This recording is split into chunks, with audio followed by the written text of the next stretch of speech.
Escribe en los comentarios desde dónde y a qué hora nos ves. Así podré conocerte mejor. Para apoyar el canal gratis, no olvides suscribirte y darle like. ¿Te imaginas a un ejército de campesinos y milicianos urbanos, armados con más rabia que acero, enfrentándose a las tropas de élite del rey más poderoso del mundo? En 1641, las murallas de Barcelona estaban a punto de presenciar un asedio que parecía sentenciado. El ejército de Felipe IV, los temibles tercios, avanzaba para aplastar la rebelión catalana. Al frente de la defensa, un hombre, Pau Claris, había hecho una apuesta desesperada que podía salvar a Cataluña o condenarla para siempre. Esta es la historia de cómo la montaña de Montjuïc se convirtió en el escenario de un milagro inesperado. Una batalla que cambiaría el curso de la historia. Europa ardía en la Guerra de los 30 años y la monarquía hispánica, bajo el reinado de Felipe IV y la dirección de su valido, el conde duque de Olivares, necesitaba desesperadamente recursos. Olivares, con su proyecto de la Unión de Armas, pretendía que todos los reinos de la corona contribuyeran por igual al esfuerzo bélico. Sin embargo, Cataluña, celosa de sus fueros y constituciones, se resistía. La tensión alcanzó su punto de ebullición cuando el gobierno de Madrid decidió alojar a sus ejércitos, compuestos por mercenarios castellanos e italianos, en territorio catalán para luchar contra Francia en el Rosellón. Los abusos de las tropas sobre la población civil se volvieron insoportables, generando un profundo resentimiento que se extendió desde las zonas rurales hasta la propia Barcelona. La situación era un polvorín a punto de estallar. La mecha se encendió el 7 de junio de 1640, durante la festividad del Corpus Christi. Un grupo de segadores, que habían acudido a la ciudad para ser contratados, protagonizó un altercado con las autoridades. Lo que comenzó como una protesta pronto se convirtió en un motín generalizado. Al grito de «¡Viva la tierra! ¡Muera el mal gobierno! ¡Y visca la fe de Crist!», una multitud enfurecida recorrió las calles de Barcelona, buscando a los oficiales reales y a los castellanos. La violencia fue brutal y culminó con el asesinato del virrey de Cataluña, Dalmau de Queralt, conde de Santa Coloma, mientras intentaba huir por las atarazanas. Aquel día, conocido como el Corpus de Sangre, no fue solo un motín, fue una declaración de guerra. La rebelión se había desatado y ya no había vuelta atrás. La noticia del Corpus de Sangre y el asesinato del virrey cayó como una bomba en la corte de Madrid. Para Felipe IV y el conde duque de Olivares, esto no era una simple revuelta, sino un acto de traición imperdonable que desafiaba la autoridad misma de la corona. La respuesta fue inmediata y contundente. Se aplastaría la rebelión catalana con una fuerza abrumadora. Se ordenó la leva de un formidable ejército punitivo de más de 25.000 hombres, compuesto por veteranos de las campañas europeas, tercios castellanos, unidades italianas y mercenarios de diversas nacionalidades. Al mando de esta imponente fuerza se puso a Pedro Fajardo y Pimentel, marqués de los Vélez, un aristócrata con experiencia militar, pero conocido por su carácter implacable. El objetivo no era negociar, sino castigar y someter a Cataluña por la fuerza. A finales de 1640, el ejército de los Vélez cruzó la frontera catalana por el sur, iniciando una campaña de terror sistemático. Su avance fue una estela de destrucción. Ciudades como Tortosa cayeron, y la brutalidad alcanzó su cenit en el asedio de Cambrils. Tras la rendición de la villa, el marqués ordenó la ejecución de los líderes de la defensa y de cientos de prisioneros. un acto de crueldad calculado para sembrar el pánico en el resto del Principado. La noticia de la masacre de Cambrils se extendió como la pólvora, confirmando los peores temores de los catalanes. El ejército real era una máquina de guerra imparable que avanzaba hacia Barcelona, y cada milla que cubría lo hacía sobre las cenizas de la resistencia catalana. Mientras el ejército del Marqués de los Vélez avanzaba inexorablemente hacia Barcelona, sembrando el terror a su paso, en la capital catalana reinaba una mezcla de desafío y pánico. La Generalitat, el órgano de gobierno catalán, presidida por el canónigo Pau Claris, era plenamente consciente de su precaria situación. Las milicias catalanas, aunque valientes, estaban mal equipadas, eran indisciplinadas y carecían de la experiencia y el armamento para enfrentarse a los tercios profesionales de Felipe IV. La derrota militar parecía inevitable. En esta hora desesperada, los líderes catalanes comprendieron que no podían luchar solos. La supervivencia del Principado y de sus instituciones dependía de encontrar un aliado poderoso. La búsqueda fue frenética y llena de incertidumbre. Inicialmente, se intentó argumentar la causa catalana ante otras potencias europeas, pero el tiempo apremiaba. La única opción viable, aunque llena de peligros, era recurrir al enemigo acérrimo de la monarquía hispánica, la Francia del cardenal Richelieu. La decisión era un arma de doble filo. Pedir ayuda a Francia significaba subordinarse a una potencia extranjera que podría tener sus propias ambiciones sobre Cataluña. Se iniciaron negociaciones secretas y urgentes con los agentes franceses. Los diplomáticos catalanes, liderados por Francesc de Vilaplana, viajaron a Francia para presentar su caso. Ofrecían a Richelieu una oportunidad de oro para debilitar a su rival español, abriendo un nuevo frente en la propia península. A cambio, Cataluña necesitaba urgentemente armas, dinero y, sobre todo, tropas francesas experimentadas que pudieran ayudar a defender Barcelona. Cada día que pasaba, el ejército de los Vélez estaba más cerca, y el precio de la supervivencia catalana parecía ser un pacto con el diablo. En el epicentro de esta crisis histórica se encontraba Pau Claris y Casademunt, el presidente de la Generalitat de Cataluña. Claris no era un guerrero ni un revolucionario por naturaleza.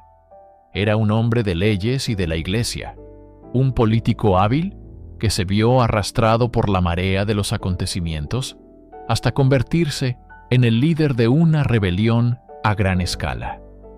Sobre sus hombros pesaba el destino de todo un pueblo. La presión era inmensa y provenía de todos los frentes. Por un lado, el avance del ejército real amenazaba con una aniquilación total. Por otro, las facciones más radicales dentro de Cataluña clamaban por una ruptura total y definitiva con Madrid, desconfiando de cualquier posible negociación. Y finalmente, estaba el pacto con Francia, una alianza necesaria pero peligrosa, que lo obligaba a caminar sobre una delgada línea entre la salvación y la sumisión a un nuevo amo. Claris se enfrentaba a un dilema monumental: ¿cómo salvar las instituciones y libertades catalanas sin entregarlas a una potencia extranjera? Con el ejército de los Vélez a las puertas de Barcelona, el tiempo para las medias tintas se había agotado. El 16 de enero de 1641, en un movimiento audaz y desesperado, Pau Claris proclamó la República Catalana bajo la protección de Francia. Fue un acto de desafío sin precedentes, una maniobra política diseñada para legitimar la ayuda francesa y galvanizar la resistencia. Sin embargo, esta república tuvo una vida efímera. Apenas una semana después, el 23 de enero, ante la realidad del poder militar y las exigencias de sus nuevos aliados franceses, Clarisse tuvo que dar un paso aún más drástico: proclamar a Luis XIII de Francia como conde de Barcelona, sometiendo así el principado a la soberanía francesa. Fue la decisión más difícil de su vida, un sacrificio de la soberanía para evitar la aniquilación. Con el ejército del rey Felipe IV aplastando la resistencia catalana pueblo por pueblo, Pau Clarisse y la Generalitat se encontraron en una posición desesperada. La superioridad militar de la monarquía hispánica era abrumadora, y sin un aliado poderoso, la revuelta estaba condenada al fracaso. La mirada de Clarisse se volvió hacia el norte, hacia el enemigo natural de España, la Francia del cardenal Richelieu. En plena guerra de los 30 años, Richelieu veía en la sublevación catalana una oportunidad de oro para abrir un nuevo frente y debilitar a su archirrival Habsburgo. Para él, Cataluña no era una causa, sino una herramienta estratégica. Se iniciaron negociaciones secretas, cargadas de urgencia y desconfianza. El enviado francés, Bernard Duplessis Besançon, se reunió con los líderes catalanes. Las conversaciones culminaron el 24 de octubre de 1640 con la firma del Pacto de Ceret. Inicialmente, el acuerdo no era de independencia, sino de ayuda militar.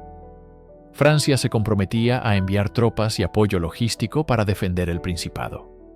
A cambio, Cataluña debía abastecer a estas tropas y permitirles el uso de sus puertos.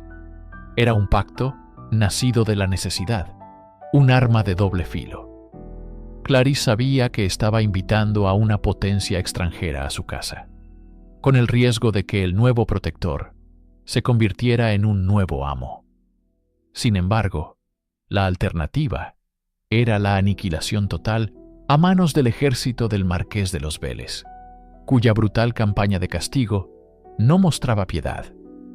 La alianza con Francia era una apuesta peligrosa, un salto al vacío, pero en aquel momento parecía la única opción para la supervivencia. La suerte de Cataluña quedaba ahora ligada a los intereses geopolíticos de las grandes potencias europeas. Un juego mucho más grande y mortífero del que habían imaginado. La alianza con Francia, aunque firmada, tardaba en materializarse en el campo de batalla. Mientras tanto, el ejército real avanzaba inexorablemente, sembrando el terror. La caída de Tarragona y la masacre de Cambrils enviaron una oleada de pánico y refugiados hacia Barcelona. Pau Clarisse comprendió que necesitaba un gesto político de una fuerza sin precedentes, un acto que rompiera definitivamente todos los lazos con Felipe IV y legitimara la resistencia ante el mundo. Necesitaba crear una nueva soberanía que Francia pudiera reconocer y proteger sin ambigüedades. Así, el 16 de enero de 1641, desde el balcón del Palau de la Generalitat, Clarisse dio un paso histórico y radical. Ante una multitud expectante y temerosa, proclamó la República Catalana bajo la protección de Francia. Fue un momento de una audacia extraordinaria. Por primera vez, Cataluña se declaraba un Estado soberano e independiente, rompiendo el juramento de fidelidad al monarca español. Esta república, sin embargo, no nació de un idealismo madurado, sino de una necesidad táctica y desesperada. Su objetivo era doble. Por un lado, galvanizar a la población catalana en una defensa unida de su nuevo Estado. Por otro, forzar la mano de Francia, convirtiendo su intervención de una simple ayuda a un aliado en la defensa de una nación soberana protegida. La República Catalana sería efímera, existiendo apenas una semana. Pronto se hizo evidente que el rey Luis XIII de Francia no aceptaría una república vecina y que la única forma de asegurar una protección total era aceptar su soberanía. Pero durante esos 7 días, el concepto de una Cataluña independiente se materializó. dejando una huella imborrable en la memoria colectiva y cambiando para siempre la naturaleza del conflicto. La proclamación de la República fue el desafío definitivo, la línea roja que Felipe IV y su valido, el conde duque de Olivares, no podían tolerar. La respuesta fue la aceleración de la campaña militar punitiva. El ejército real, comandado por Pedro Fajardo, el marqués de los Vélez, se convirtió en un rodillo imparable que avanzaba desde el sur. Estaba compuesto por unos 23.000 infantes y 3.000 jinetes, incluyendo tercios veteranos de las guerras de Flandes e Italia, tropas endurecidas y expertas en el asedio y la batalla campal. Su reputación les precedía. La campaña de los Vélez fue de una brutalidad calculada, diseñada no solo para conquistar, sino para aterrorizar y aplastar cualquier atisbo de resistencia futura. Tras tomar Tortosa, la siguiente plaza fuerte fue Tarragona, que se rindió, pero la represión fue severa. El ejemplo más atroz ocurrió en Cambrils, donde, tras una valiente defensa, los rendidos fueron masacrados sin piedad. La noticia de la matanza corrió como la pólvora por todo el Principado. El pánico se apoderó de las poblaciones. Miles de refugiados huían hacia el norte, buscando la protección de los muros de Barcelona. La marcha del ejército real era una procesión de fuego y sangre que dejaba un rastro de pueblos saqueados y quemados. A finales de enero de 1641, esta formidable máquina de guerra llegó a las llanuras del Llobregat, a las afueras de Barcelona. Desde las murallas de la ciudad, los barceloneses podían ver el humo de los campamentos enemigos y el brillo de miles de picas y mosquetes bajo el sol de invierno. La capital catalana, abarrotada de milicianos, ciudadanos y refugiados aterrorizados, se preparaba para el asalto final. La pregunta no era si el marqués de los Vélez atacaría, sino cuándo y por dónde. Con el ejército del marqués de los Vélez, acampado a sus puertas, el destino de Barcelona pendía de un hilo. La defensa de la ciudad se concentró en su punto más estratégico y vulnerable, la montaña de Montjuïc. En 1641, el castillo de Montjuïc no era la imponente fortaleza pentagonal que conocemos hoy. Era una fortificación más modesta, un recinto cuadrado con 4 baluartes en las esquinas, construido apresuradamente en los meses anteriores sobre una antigua atalaya. Sin embargo, su posición era absolutamente decisiva. Desde su cima, a 173 metros de altura, su artillería dominaba la ciudad, el puerto y, crucialmente, la principal vía de acceso desde el sur, por donde avanzaba el ejército real. Quien controlara Montjuïc, controlaría Barcelona. La defensa de la fortaleza se convirtió en una prioridad absoluta. Bajo el mando del conseller Francesc de Tamarit y del recién llegado coronel francés Georges de Laporte, se organizó una defensa frenética.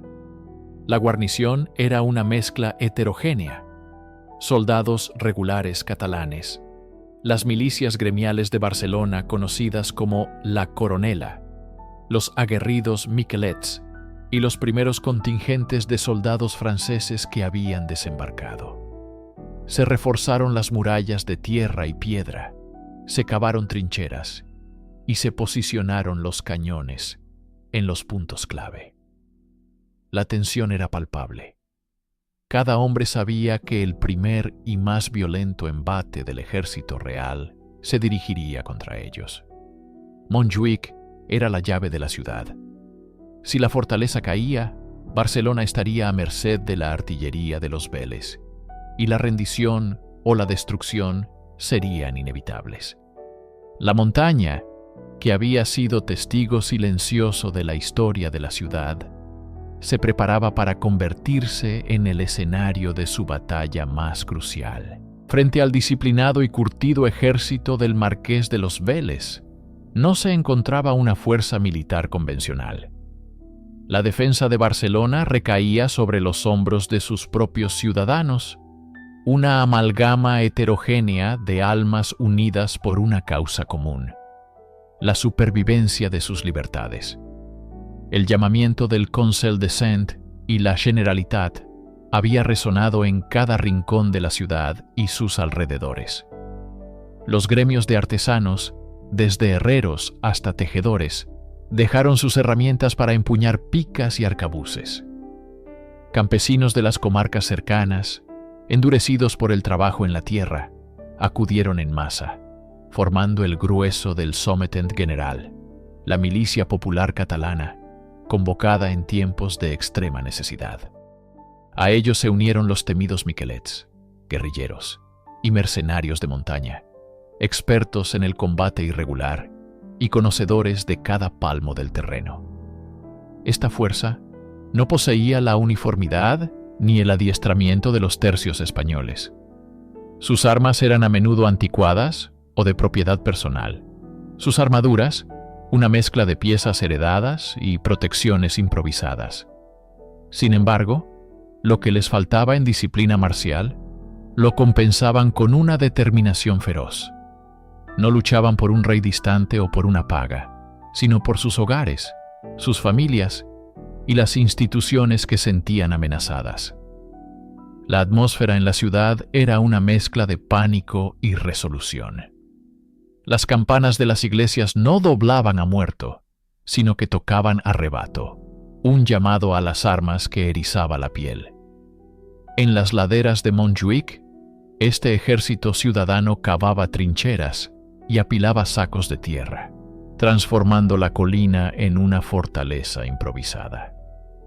Eran conscientes de su inferioridad técnica, pero estaban listos para demostrar que el valor de un pueblo en armas podía ser más poderoso que cualquier ejército profesional.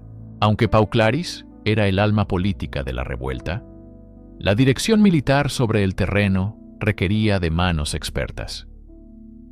El mando efectivo de la defensa recayó en figuras clave, como Francesc de Tamarit, uno de los diputados encarcelados cuyo rescate había prendido la mecha del Corpus de Sangre, y Josep Margarit I de Biure, nombrado diputat militar y gobernador de Cataluña. Ambos eran nobles con experiencia militar, pero sabían que enfrentarse a los tercios del rey exigía más que solo coraje. Se rodearon de un consejo de guerra que incluía a veteranos de campañas anteriores y, de manera crucial, a los primeros asesores militares franceses, enviados como avanzadilla del apoyo prometido por el cardenal Richelieu. La estrategia catalana era simple pero sólida, dictada por la necesidad y la geografía. Reconocieron que intentar enfrentar al ejército de los Vélez en campo abierto sería un suicidio. Toda la defensa debía pivotar sobre un único punto inexpugnable: la colina y el castillo de Montjuïc. Esta fortaleza natural dominaba la ciudad y el puerto, convirtiéndose en la llave de Barcelona. El plan consistía en utilizar la elevación a su favor. Fortificaron las laderas con una serie de reductos, trincheras y parapetos escalonados, creando múltiples líneas de defensa. La idea era obligar al enemigo a un costoso asalto cuesta arriba, bajo un fuego constante y en terreno difícil. Los artilleros, aunque escasos, posicionaron sus cañones en los puntos más ventajosos del castillo, para maximizar su alcance y efectividad. Los miquelets actuarían como una fuerza de hostigamiento en los flancos, mientras que el grueso de la milicia ciudadana ocuparía las trincheras. Era una defensa en profundidad, diseñada para desangrar al atacante en cada paso y quebrar su moral antes de que pudiera alcanzar la cima. La noche del 25 al 26 de enero fue larga y gélida. En las improvisadas defensas de Montjuïc, El frío cortante del invierno se mezclaba con el aliento helado de la tensión. Miles de defensores, envueltos en mantas y capas, aguardaban en silencio, con los ojos fijos en la oscuridad del llano de Barcelona. Apenas se oían susurros y el ocasional tintineo de un arma. Sabían que con las primeras luces del día, el ejército más poderoso de Europa se lanzaría contra ellos. Al otro lado, en el campamento real instalado en Sants, la atmósfera era de confianza arrogante. El marqués de los Vélez, Pedro Fajardo, no albergaba dudas sobre una victoria rápida y aplastante. Sus 15.000 infantes, 3.000 jinetes y una formidable artillería representaban la cúspide del poder militar de la monarquía hispánica. Habían avanzado por Cataluña sembrando el terror y consideraban a los defensores de Barcelona poco más que una turba de rebeldes indisciplinados. Cuando el cielo comenzó a clarear por el este, tiñéndose de un gris pálido y acerado, la escena se reveló en toda su magnitud. Desde las alturas de Montjuïc, los catalanes observaron cómo el campamento enemigo cobraba vida. El sonido sordo de los tambores y el toque de las cornetas llegaron hasta ellos, un anuncio ominoso. Lentamente, los regimientos de tercios comenzaron a formarse en el llano, un mar de picas y acero que brillaba débilmente bajo la luz del amanecer. Las banderas con la cruz de Borgoña ondeaban al viento. Era un espectáculo diseñado para intimidar, para quebrar el espíritu de los defensores, antes incluso de disparar un solo tiro. Pero en las trincheras de la montaña, la visión de aquel formidable ejército no provocó el pánico, sino una resolución sombría. El momento había llegado. La batalla por Barcelona estaba a punto de comenzar. Con el sol ya despuntando, el marqués de los Vélez dio la orden. El estruendo de la artillería real rompió el silencio de la mañana, pero sus proyectiles, disparados desde una posición demasiado baja, se estrellaron inofensivamente contra la base de la colina o pasaron por encima de las defensas. Era un presagio de la arrogancia y la mala planificación que marcarían la jornada para el ejército atacante. Inmediatamente después, la infantería española comenzó su avance. Divididos en varias columnas, los tercios iniciaron la penosa subida por las laderas de Montjuïc, un terreno escarpado y salpicado de obstáculos. Confiaban en su disciplina y en el poder de su carga para arrollar a los milicianos. Desde las trincheras catalanas, los oficiales gritaban órdenes de mantener la calma y conservar la munición. La tensión era palpable mientras observaban al enemigo acercarse, paso a paso, cada vez más grande y amenazador. La estrategia defensiva se puso en marcha. Los miquelets, ocultos en los flancos y en posiciones avanzadas, abrieron un fuego de hostigamiento, apuntando a oficiales y portaestandartes para sembrar la confusión. Cuando la primera columna de asalto estuvo a una distancia mortal, una orden recorrió las trincheras catalanas. Foc. Una devastadora andanada de mosquetería barrió las primeras filas de los tercios. La sorpresa fue total. Los soldados españoles, acostumbrados a que las milicias huyeran ante su avance, cayeron por decenas. El terreno empinado dificultaba mantener la formación, y la pendiente convertía a cada soldado en un blanco fácil. El primer asalto se estrelló contra un muro de fuego y determinación. Los atacantes, desorganizados y sufriendo bajas inesperadas, vacilaron.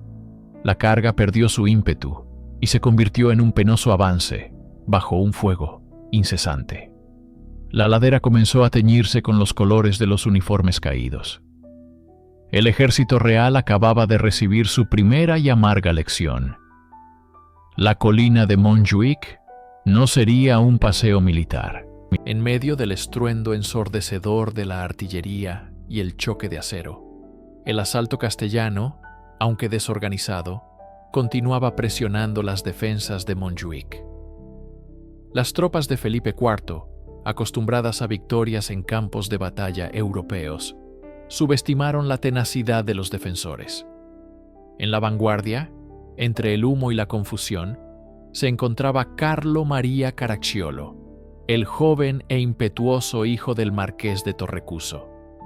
Lleno de la arrogancia de su linaje y ansioso por demostrar su valía, lideraba uno de los batallones de asalto, instando a sus hombres a avanzar por las empinadas y traicioneras laderas de la montaña. Para él, esta era una oportunidad de gloria, una forma de grabar su nombre en la historia. Sin embargo, el destino tenía otros planes. Desde las murallas improvisadas, un tirador anónimo, quizás un miliciano barcelonés o un mercenario francés, encontró su blanco.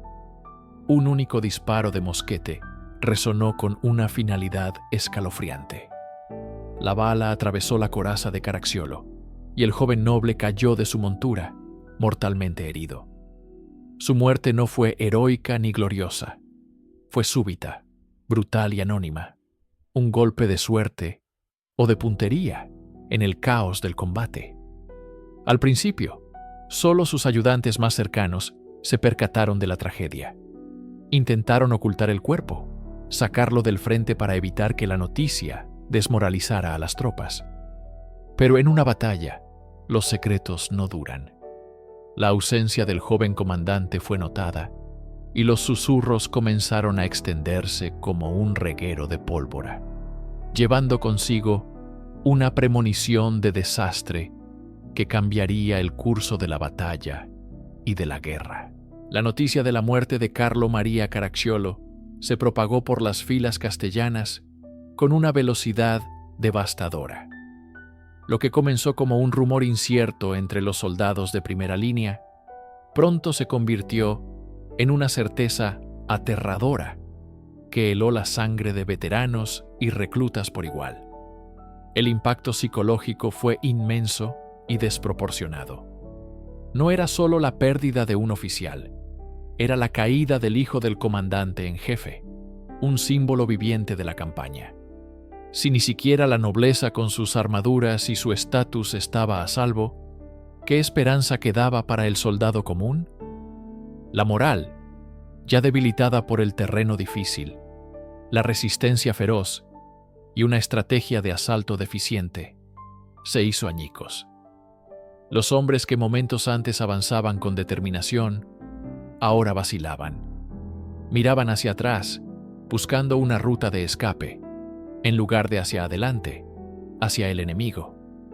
El marqués de Torrecuso, al recibir la noticia del fallecimiento de su hijo, quedó paralizado por el dolor. Su capacidad de mando se evaporó en un instante, reemplazada por la angustia de un padre.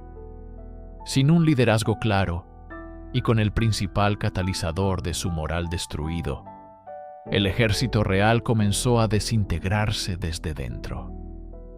Los oficiales subalternos gritaban órdenes contradictorias, intentando en vano restaurar la disciplina, pero sus voces se perdían en el creciente clamor del miedo.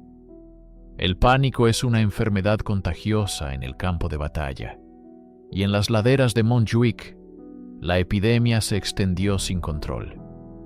El asalto se detuvo, no por una orden, sino por el colapso colectivo de la voluntad de luchar. El ejército castellano se había convertido en una multitud asustada. Desde lo alto de la fortaleza de Montjuic, los defensores catalanes y franceses, liderados por Francesc de Tamarit y George Stuart, observaron con incredulidad el cambio en el campo de batalla. Vieron la vacilación, la confusión y el pánico que se apoderaba de las filas enemigas. El ímpetu del asalto castellano se había evaporado. Este era el momento que habían estado esperando, una oportunidad fugaz nacida del caos del enemigo.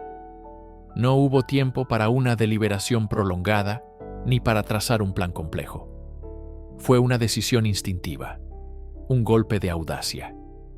Con un grito que resonó por toda la montaña, las puertas de la fortaleza se abrieron de par en par.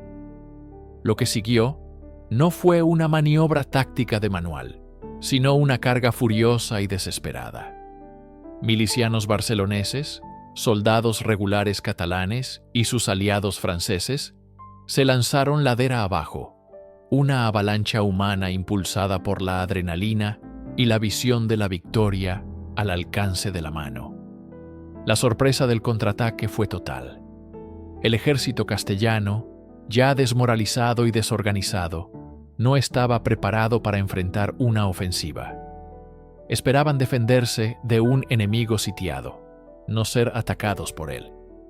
La carga catalana, aunque numéricamente inferior, golpeó con la fuerza de un martillo sobre un cristal agrietado. Los soldados reales, que ya pensaban en la retirada, rompieron filas por completo.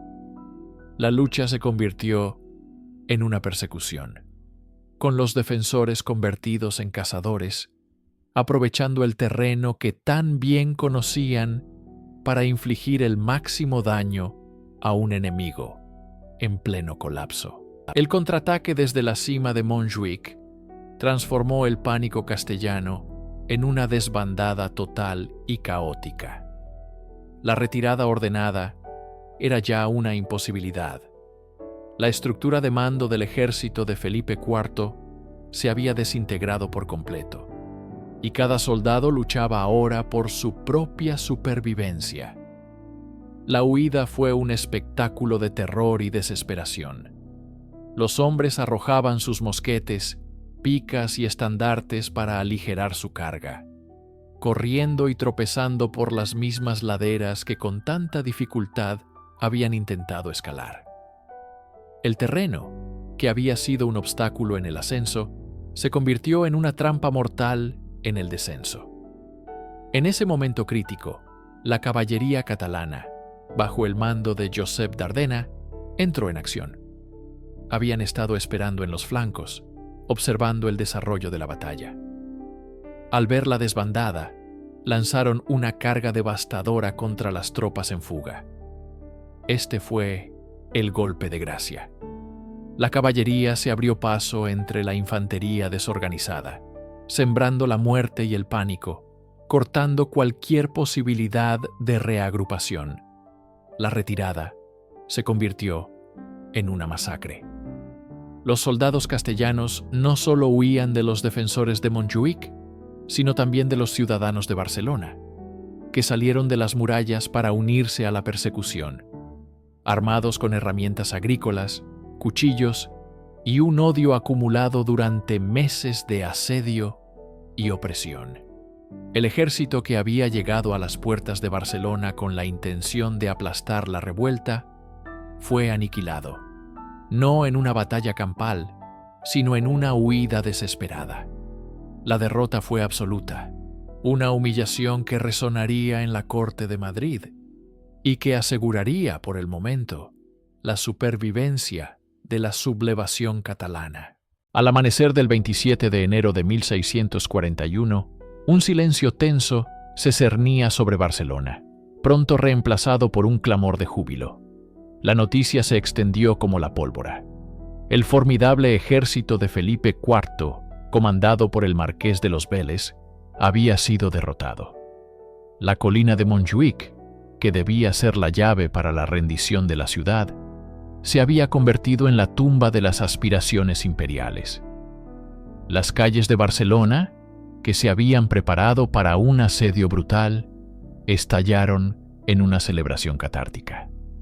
Las campanas de las iglesias repicaban sin cesar, no como una llamada a las armas, sino como un himno a la victoria.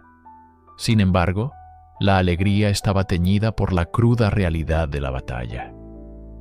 Los heridos eran atendidos en hospitales improvisados y se comenzaba la sombría tarea de contar a los muertos. La victoria había sido costosa, pero el precio de la derrota habría sido la aniquilación de las instituciones y libertades catalanas. Para el ejército real, la humillación fue total. Las tropas castellanas, desmoralizadas y en desbandada, iniciaron una penosa retirada hacia Tarragona, hostigadas constantemente por las guerrillas de Miquelets, que surgían de los bosques y montañas. Cada legua de su retroceso era un calvario que cimentaba la magnitud de su fracaso. Políticamente, la victoria en Montjuïc fue un golpe maestro para Pau Claris y la Generalitat. Solidificó de manera incontestable la reciente proclamación de Luis XIII de Francia como conde de Barcelona. Lo que había sido una maniobra diplomática desesperada, ahora estaba respaldado por una contundente victoria militar. Cataluña había demostrado que no era un peón pasivo, podía y sabía defenderse. La moral de la resistencia catalana alcanzó su cenit, convencidos de que su causa era justa y que, con la ayuda de sus nuevos aliados, la independencia de facto era posible. La euforia inicial por la victoria en Montjuïc comenzó a disiparse a medida que la dura realidad de la nueva alianza se asentaba en el día a día de los catalanes. La ayuda francesa, personificada en las tropas de Philippe de la Motte-Houdancourt, había sido indispensable para repeler al ejército de Felipe IV. Pero pronto se hizo evidente que esta protección tenía un precio exorbitante. Francia, bajo la astuta dirección del cardenal Richelieu, no actuaba por altruismo. Su objetivo principal era debilitar a su archienemigo, la España de los Habsburgo, abriendo un nuevo frente en la península ibérica dentro del gran tablero de la Guerra de los 30 años. Cataluña era una pieza estratégica, un ariete contra el corazón de Castilla. El mantenimiento del ejército francés recayó pesadamente sobre la población catalana. Los mismos agravios que habían desatado la revuelta contra la monarquía hispánica, el alojamiento de tropas y las contribuciones forzosas, resurgieron, pero esta vez con uniformes franceses. Los soldados galos, a menudo arrogantes y sintiéndose una fuerza de ocupación, generaban roces constantes con la población local. La Generalitat, liderada por Pau Claris, se encontró en una posición delicada. Habían cambiado un amo por otro, y el nuevo patrón comenzaba a mostrar sus propias exigencias.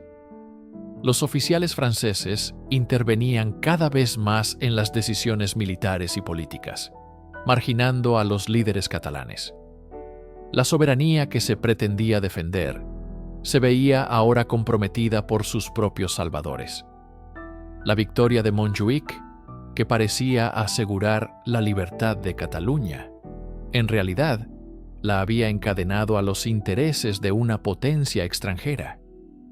La guerra continuaría, pero ahora bajo la dirección y los objetivos de París, no necesariamente los de Barcelona. Era una victoria amarga, el inicio de un protectorado que se sentiría, para muchos, como una nueva ocupación. En el apogeo de su poder e influencia, justo un mes después de la gloriosa victoria que él mismo había orquestado, la figura central de la revuelta catalana se desvaneció. El 20 de febrero de 1641, Pau Claris, presidente de la Generalitat, cayó repentinamente enfermo.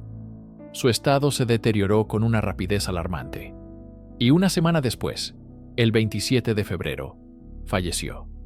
Tenía solo 55 años. La causa oficial de la muerte fue una enfermedad fulminante, probablemente una forma de peste o tifus. Sin embargo, la inmediatez y la conveniencia de su muerte para ciertos intereses desataron una ola de sospechas y rumores que nunca se han disipado por completo. La teoría del envenenamiento se extendió por toda Barcelona. ¿Quién se beneficiaba de la desaparición del carismático líder?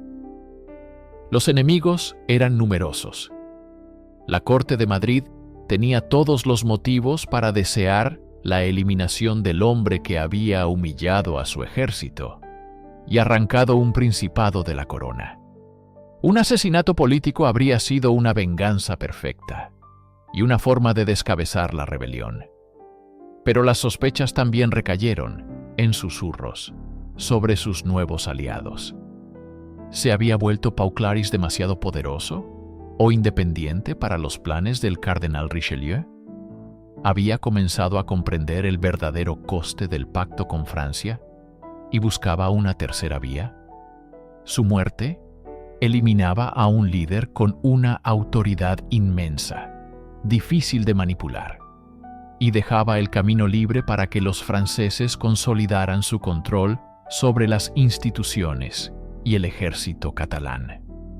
Sin pruebas concluyentes, su muerte permanece como uno de los grandes misterios de la historia de Cataluña. Su desaparición dejó un vacío de poder irreemplazable. Se perdió al arquitecto de la resistencia, al único hombre capaz de unir las diversas facciones y de negociar de igual a igual con París. La revuelta había perdido su alma y su futuro se tornó oscuro e incierto. Aunque la Guerra de los Segadores se prolongaría durante más de una década, con un resultado agridulce, y la muerte de Pau Claris dejó a la revuelta sin su principal estratega, la batalla de Montjuïc trascendió su propio tiempo para convertirse en un pilar de la memoria colectiva catalana. Su legado no reside tanto en sus consecuencias estratégicas a largo plazo, sino en su inmenso poder simbólico. La victoria del 26 de enero de 1641 se transformó en el arquetipo de la lucha de David contra Goliat, un pueblo movilizado, formado por milicias gremiales, campesinos y ciudadanos comunes, que defiende su hogar y sus libertades contra uno de los ejércitos más poderosos de Europa.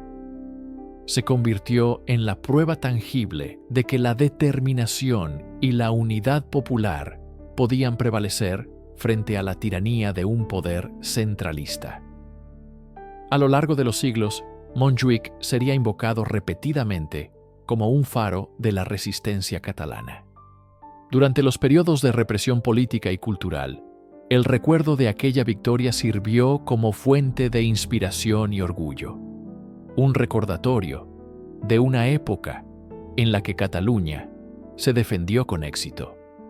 Se integró en el imaginario del catalanismo político como un momento fundacional, un episodio heroico que demostraba la existencia de una voluntad nacional capaz de sobreponerse a las mayores adversidades.